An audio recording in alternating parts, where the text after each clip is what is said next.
उठते ही ड्रिल करना, और उससे भी मुश्किल था फिगर ऑफ 8 बनाना। हमें ना तो हम जुड़ा बना सकते थे, हमें 2 चोटियाँ बनाती थी और उनको फिर अटैच करके फिगर ऑफ 8 बनाना था। तो वो सुबह सुबह सबसे ज़्यादा टाइम कंज्यूमिंग भी था और वो मुश्किल भी लगता था। और वर्दी को पहनना और उसको एडजस्ट करना, हालांकि वो बहुत रोमांचक था, लेकिन उसके साथ साथ थोड़ा टाइम लगा उसके साथ, क्योंकि जब फर्स्ट टाइम जब डीएमएस पहने तो पाँव में छाले लग गए, सू बाइट होने लगी थी, लेकिन मन में था कि नहीं, ये जो सू बाइट हो रही है उसको पाँव तक ही रहने देना है, दिमाग तक नहीं पहुंचने देना है।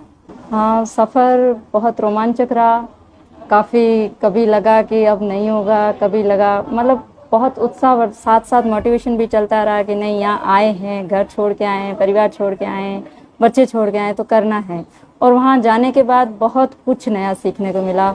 वास्तव में पता चला कि एनसीसी क्या है और ये किस तरह से एक जिम्मेदार नागरिक तैयार करती है। तो हम वो एक माध्यम बनेंगे कि हम अपने कैडेट्स को एक अच्छे जिम्मेदार नागरिक की तरह तैयार कर सके, ताकि वो राष्ट्र सेवा के लिए हमेशा तत्पर रहे। एएनओ बनने की प्रेरणा कहाँ से मिली और किस तरीके से ट्रेनिंग पूरी हुई वहाँ पे? ट्रेनिंग 75 दिन की थी, बहुत अलग अलग शेड्यूल में डिवाइड थी। हमें कई सारी नई चीज़ें सीखने को मिली। हमें बाहर आउटडोर क्लासेस में भी लेके गए थे, जैसे मैप रीडिंग हो गई, वेपन हैंडलिंग, और भी बहुत कुछ सीखने को मिला कि किस तरह बैटल क्राफ्ट, फील्ड क्राफ्ट वो सब चलते हैं। और जो एनसीसी का मुख्य ऑर्गेनाइजेशन है उसके बारे में भी बहुत कुछ जानने को मिला। और प्रेरणा तो मैं अपने जब कैडेट्स को देखती थी, जब मेरी ट्रेनिंग नहीं पूरी हो रखी थी, तब लगता था कि मेरे कैडेट्स मेरी ट्रेनिंग के कारण कहीं पीछे रह रहे हैं।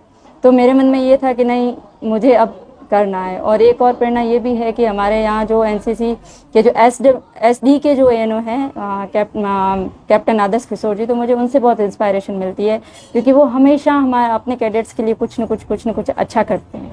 प्रशिक्षण के दौरान सबसे कठिन पल कौन सा रहा और उसको कैसे पार किया? सबसे मुश्किल था फिजिकल एक्सरसाइजेज, क्योंकि हम उस लाइफ से नहीं थे, हैबिचुअल नहीं थे एक्चुअल में। सबसे मुश्किल हमारे लिए वो था सुबह उठते ही ड्रिल करना, और उससे भी मुश्किल था फिगर ऑफ 8 बनाना। हमें ना तो हम जुड़ा बना सकते थे, हमें 2 चोटियाँ बनाती थी और उनको फिर अटैच करके फिगर ऑफ 8 बनाना था। तो वो सुबह सुबह सबसे ज़्यादा टाइम कंज्यूमिंग भी था और वो मुश्किल भी लगता था। और वर्दी को पहनना और उसको एडजस्ट करना, हालांकि वो बहुत रोमांचक था, लेकिन उसके साथ साथ थोड़ा टाइम लगा उसके साथ, क्योंकि जब फर्स्ट टाइम जब डीएमएस पहने तो पाँव में छाले लग गए, सू बाइट होने लगी थी, लेकिन मन में था कि नहीं, ये जो सू बाइट हो रही है उसको पाँव तक ही रहने देना है, दिमाग तक नहीं पहुंचने देना है।